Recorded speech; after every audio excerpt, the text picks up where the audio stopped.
Yo, what's going on, guys? Top of the evening, top of the morning, wherever you're at. We are about ready to fire up pre-market here shortly on a Tuesday morning. Good day. That was a fun day today. Up 9% roughly, with after hours 8.92% regular trading hours. Hovered above 40 most of the day. That was cool to watch. I took a little bit longer of a look today than I normally did. I wanted to see if they would bust it down below 40. But boy, we hovered above that for the majority of the day. 40.09, 16.20, back to 08.09. It stayed right in that $40 range, which is good to see. That's a good psychological level from being in the 30s, the last couple weeks. That's a good thing in the mind to be above 40. So outstanding day. We will take that any day of the week. No matter what we do with the stock, goes up, goes down, ladder attack, whatever, we're still in the dark pool at 71 frickin' percent today. Total shares, regular trading was 86.7 million. Total dark pool shares traded 62 million. Dark pool trades reported for AMC have accounted for 71% of the total volume today. Past 20-day average is still at that 63%. So massive dark pool. Once again, it doesn't change.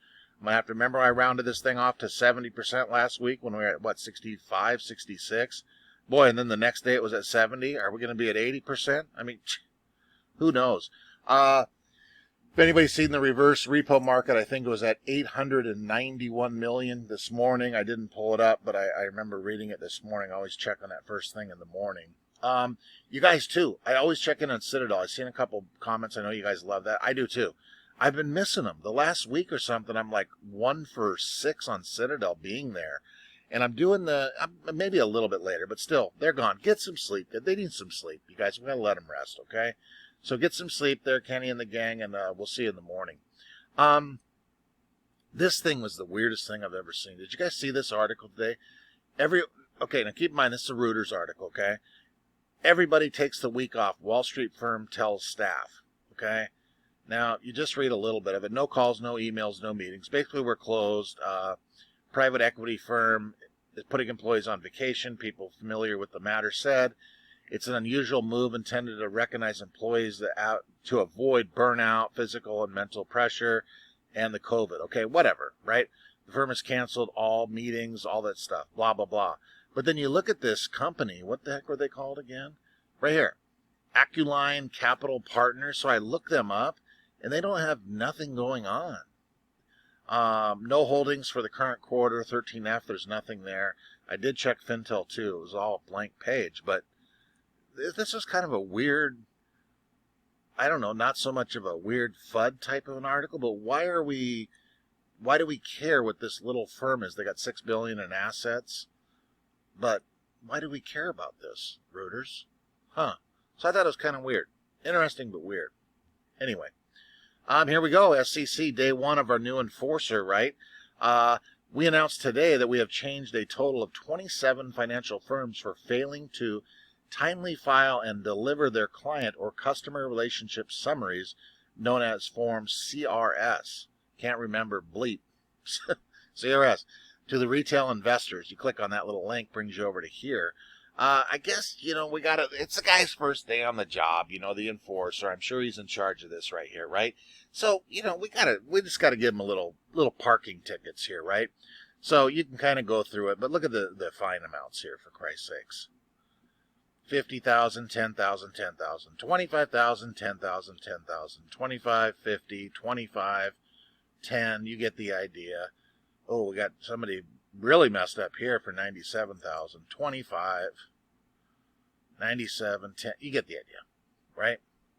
So, And also, did I see something today that Mr. Gary Gensler just got a Twitter? Was that what I was reading?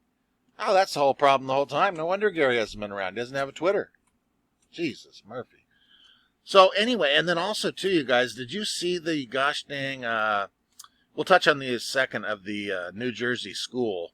Hang on, let's touch on this first. Did you see the whale come in at the last second there? It was probably 10 minutes ago. 244,000 shares at 40.29. Last second of trading here today. Last 10 minutes of trading here today. So that was cool. Speaking of whales, BlackRock Advantage Small Cap Core, disclosing ownership of 448,021 shares of AMC valued at $11.7 million. You go over to here. All these green stuff, you guys, in Fintel is all new positions, right? But the one I was talking about was this one here, this New Jersey. This was reported on 7/23, so who knows when they actually bought them. 229,000 shares. This was the new enforcer's old. He was on the board or something. There's a post. Somebody found the board members of the New Jersey pension fund, and apparently was on there. I couldn't find anything. I did see the tweet. It brought me back to the original SEC filing thing that I showed last night with the new enforcer.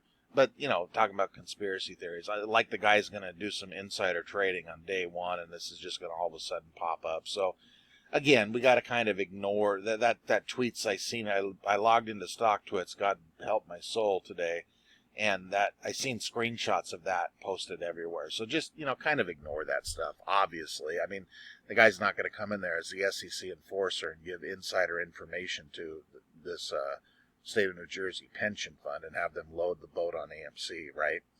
So, yeah, I mean, hello. Last but not least, you know, I got to touch in. I missed this thing on Saturday. I don't know how I did. It was awesome. Tony Kim over there on LinkedIn. He is a financial analyst, strategic is that his job? Wherever he's at. Sorry, Tony, didn't mean to mess you up there. The DTCC is the largest security deposit in the world, having processed 2.1 quadrillion in securities in 2019. Holy moly. He's talking about 010 in here, right? He just talks about the publishing right there. Begs the question, why would the largest security depository in the world take steps and shield the market, a fire sale born by short positions if the threat of such an event wasn't real? Then in here he goes over AMC, what it's, you know, a bunch of dummies on the internet, blah, blah, blah. But down here, this is outstanding. Could it be that plus 5 million individuals worldwide are gullible enough to sponsor the greatest misinformation campaign ever concocted, orchestrated via the internet, the biggest dead cat bounce of all time? Or it be with a bad few actors got greedy, careless, and found themselves overexposed on the wrong side of a trade with an infinite downside? The simplest explanation is usually the correct one. Doesn't that sum everything up? Really does. Outstanding. Well done, Mr. Kim. I'm always scouring LinkedIn here, too. The other guy, Tom's, putting together some outstanding pieces, too. Hopefully you guys read through that last night. That was awesome, wasn't it? That's it. Let's get the hell out of here. I'm going to get a little rest here, get up for pre-market, get some more rest, get up in the morning, see what the stock does. Go AMC. That's it. All right, guys. Talk to you later. Bye-bye.